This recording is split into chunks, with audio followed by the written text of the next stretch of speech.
What does this all show us, this whole funeral procession where there's millions of people pouring on the streets to support the late leader of Iran? You have to remember that before this war, Iran was isolated. We were told that it was a weak country, that was a house of cards, that one final push, it's on its last legs, it's going to fall apart, and everyone wants the government out. And the decades of that vision that the news keeps on portraying for people has been demolished in just a few weeks of war. What we saw was an Iran that is strong, that is capable, that had the capability to carry out massive attacks, but it didn't until it was attacked. It was waiting to be attacked. I mean, think about it even from the perspective of waiting to be attacked, knowing there's going to be an attack on your country, but you can't do anything because you don't want to be seen as the aggressor. Now, Iran is emerging as a regional power, at least, whereby there's been a diplomatic relationship with other countries now because they're realizing Iran's not going to go away. But this war showed that the U.S. doesn't have that capability,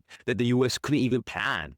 They just thought that this was going to be a couple of days of just killing the leadership and everything's going to fall apart, which tells you how bad were their intelligence. I mean, this is incompetence at another level that we've never seen. This is a strategy that has backfired so much from the objective of doing regime change, or at least, really weakening the Iranian government, has done the exact opposite. It's given strength to the Iranian government. And the biggest win for Iran is actually uniting the people. A lot of people that haven't experienced war, only elders in Iran have faced wars. The younger generation don't know anything about that war, and they always envisage that, the Western countries don't want to carry out war, and it's just the Iranians that are being unreasonable. Well, this all flipped with this war. They realized Iran was really trying to negotiate with the West. They were in negotiations with the West. They were giving the West the U.S. pretty much everything they wanted.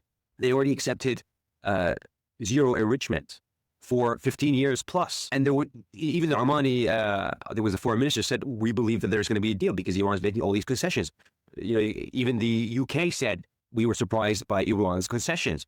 And in spite of that, they attacked Iran. And so that united the Iranian people in a way that was really unimaginable before. If you think about it, they did do regime change in Iran, but not in the way that they wanted. They created a much stronger government in Iran, a much more emboldened government in Iran. Can you imagine that we'd be in a situation where if Israel attacked Beirut, the capital of Lebanon, that Iran would retaliate against that? Iran would never have done that before this war. To attack Israel, for Israel attacking Hezbollah in the capital of Lebanon, or just buildings in Lebanon. That's a new Iran.